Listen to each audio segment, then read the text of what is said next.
RAB কখনো কারো নির্দেশে ভবিষ্যতে এই ধরনের অপরাধ, গুম করা, খুন করা, এটা হলো ফৌজদারি অপরাধ, এই অপরাধে কখনোই আর জড়িত হবে না, এই নিশ্চয়তা আমরা দিচ্ছি। জনগণ যারা আশা করেন যে পর্যায়ে আইন শৃঙ্খলা তারা চান, সেই পর্যায়ে আমরা এখনো বুঝতে পারি না। র্যাব সৃষ্টির পর থেকে এই পর্যন্ত 35 জন র্যাব সদস্য তাদের দায়িত্ব পালনের ক্ষেত্রে গিয়ে নিহত হয়। একজন ভালো ব্যক্তি যে পোশাকই পরুক না কেন তার কাছ থেকে আমরা ভালো জিনিসই পাবো, খারাপ ব্যক্তিকে আমি যত ভালো পোশাক পরি না কেন তার কাছ থেকে আমরা ভালো কিছু পাবো না। 5ই আগস্ট সরকার পতনের পরে যখন বাংলাদেশের পুলিশ বিভাগের বিভিন্ন র্যাঙ্কের সদস্য, পুলিশ হেডকোয়ার্টার, ডিএমপি, এই সদস্যরা তখন কর্মস্থলে ছিলেন না। তখন ওই সময় ঠিক সরকারও ছিল না, পুলিশ বাহিনীকে নেতৃত্ব দেওয়ার মতো কোনো অবস্থা ছিল না।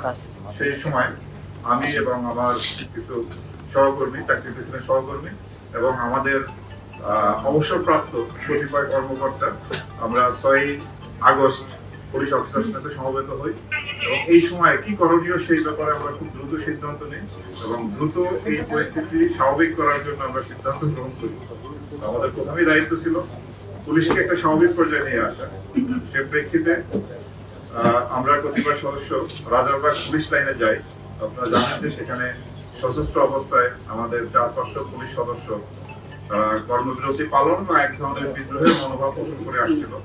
তাদের ক্ষোভ ছিল তাদের নেতৃত্বের উপর, যে নেতৃত্ব তাদেরকে পরিচালিত করে ছাত্র জনতার সম্মুখীন করেছিল এবং সেই আইন শৃঙ্খলা রক্ষাকারী বাহিনী হাতে সহস্রাধিক ছাত্র নিহত হয়।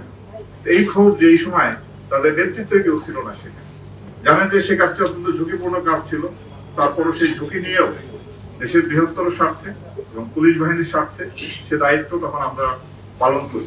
আমাদের পুলিশ সদস্যদের বেশ কিছু মৃতদেহ বিভিন্ন থানায় পড়েছিল, আমরা কয়েকটি গ্রুপে বিভক্ত হয়ে সেখানে আমাদের টিম পাঠাই এবং সেই মৃতদেহগুলিকে আমরা রাজারবাগ পুলিশ স্টেশনে নিয়ে আসা এবং সেগুলির পোস্টমর্টেম করা এবং তারপরে সরকারের প্রয়োজনীয় ব্যবস্থা গ্রহণ করে তাদের আত্মীয়-স্বজনের কাছে হস্তান্তরের জন্য গ্রহণ করি। সেই থেকেই আমরা আইন শৃঙ্খলা পরিস্থিতি স্বাভাবিক রাখার জন্য কাজ করে আসতেছি। আমি জনগণকে ধন্যবাদ জানাবো, ওই সময় তারা নিজেরাই দায়িত্ব পালন করে এই অপরাধ দমনের জন্য এবং তারা এলাকায় পাহারা দিয়ে পরিস্থিতি নিয়ন্ত্রণের জন্য চেষ্টা করছে। তো যাই হোক, তারপর আপনার সরকার দ্রুত পদক্ষেপ গ্রহণ করার ফলে আইন শৃঙ্খলা বাহিনী খুব দ্রুতই কর্মে ফিরে আসে। তো আমাদের জন্য তখন বেশ কিছু চ্যালেঞ্জ ছিল। প্রথমেই ছিল আনসার বিদ্রোহ, এরপরে বিভিন্ন দাবি দাওয়া নিয়ে বিভিন্ন গ্রুপ রাস্তাঘাট অবরোধ করে তাদের দাবি দাওয়া জানাতে থাকে। সেই পরিস্থিতি মোকাবেলা করা আমাদের জন্য একটা চ্যালেঞ্জের বিষয় ছিল। এছাড়া যে গার্মেন্টস ক্ষেত্রেও বিশেষ করে সাভার, আশুলিয়া, গাজীপুর এই এলাকায় অনেক সমস্যা ছিল, যে সমস্যা এখনো বিরাজমান আছে। জনগণ যারা আশা করেন যে পর্যায়ে আইন শৃঙ্খলা তারা চান, সেই পর্যায়ে আমরা এখনো বুঝতে পারি না, তবে আমরা আপ্রাণ চেষ্টা করে যাচ্ছি যাতে আইন শৃঙ্খলা পরিস্থিতি স্বাভাবিক অবস্থায় রাখা যায়। র্যাব আইন শৃঙ্খলা উন্নয়নে এবং অবৈধ অস্ত্র উদ্ধার, মাদক উদ্ধার, শীর্ষ সন্ত্রাসী গ্রেপ্তার এই ধরনের কার্যক্রমে আমরা নিয়োজিত ছিলাম। এই পর্যন্ত আমরা বেশ আমাদের এই কাজের সাফল্য আছে। আমরা প্রায় 14,500 অধিক আসামি, অস্ত্র মামলার আসামি আমরা গ্রেপ্তার করি এবং 20,000-এরও বেশি অস্ত্র উদ্ধার করতে আমরা সক্ষম হই। 6,292 কোটি 5 লক্ষ টাকা মাদক এই পর্যন্ত আমরা উদ্ধার করি র্যাব সৃষ্টির পর থেকে, এবং প্রায় 1.5 লক্ষ মাদক অপরাধীকে আমরা গ্রেপ্তার করতে সক্ষম হই। আমরা সুন্দরবনে যে জলদস্যুদের একটা প্রভাব ছিল, জলদস্যু দ্বারা ওই এলাকা আক্রান্ত ছিল, সেই জলদস্যুদের বিরুদ্ধে অভিযান পরিচালনা এবং পরবর্তীতে তাদেরকে আমরা আত্মসমর্পণের উদ্যোগ নেই এবং তার আত্মসমর্পণ করার ফলে ওই এলাকার অপরাধ কিছুটা নিয়ন্ত্রণে আসে। বিভিন্ন ধরনের আইন শৃঙ্খলা উন্নয়নের পাশাপাশি এবং আইন শৃঙ্খলাটা যাতে সাস্টেনেবল থাকে সেই জন্য সেই কাজগুলো আমাদের নিয়মিতভাবে করে আসছি এবং এই পর্যন্ত আপনারা জানেন যে র্যাব সৃষ্টির পর থেকে এই পর্যন্ত 35 জন র্যাব সদস্য তাদের দায়িত্ব পালনের ক্ষেত্রে নিহত হয়। এই পর্যন্ত প্রায় র্যাবের 58 জন কর্মকর্তা এবং 4,235 জন সদস্যকে শৃঙ্খলা ভঙ্গের জন্য অভিযুক্ত করে তাদের বিরুদ্ধে শাস্তিমূলক ব্যবস্থা নেওয়া হয়। এবং আপনারাও জানেন যে গত 5ই আগস্ট পরবর্তী অন্তর্বর্তীকালীন সরকার দায়িত্ব নেওয়ার পরে আমরা আমাদের র্যাব বাহিনীর কিছু সদস্য যারা অপরাধমূলক কার্যক্রমের সঙ্গে জড়িত হয় তাদের বিরুদ্ধে আমরা কঠোর ব্যবস্থা নেই। এই পর্যন্ত 16 জন সদস্য, গত 4 মাসে 16 জন র্যাব সদস্যকে আটক করা হয় এবং তাদের বিরুদ্ধে ডাকাতি, চাঁদাবাজি, মাদক ব্যবসার সাথে সম্পৃক্ততার অভিযোগে এবং ছিনতাইয়ের অভিযোগে তাদেরকে আটক করা হয় এবং তাদের বিরুদ্ধে ফৌজদারি মামলা দায়ের পূর্বক আইনানুগ ব্যবস্থা গ্রহণ চলতেছে।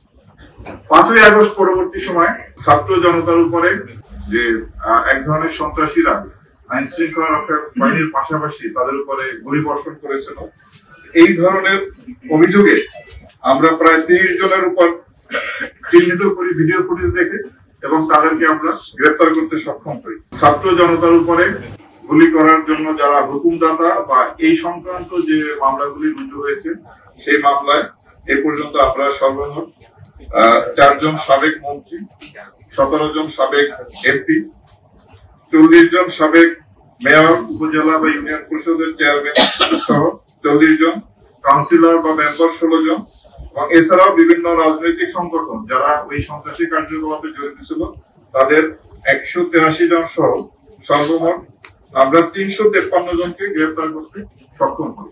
র্যাব কখনো কারো নির্দেশে ভবিষ্যতে এই ধরনের অপরাধ, গুম করা, খুন করা, এটা হলো ফৌজদারি অপরাধ, এই অপরাধে কখনোই আর জড়িত হবে না, এই নিশ্চয়তা আমরা দিচ্ছি।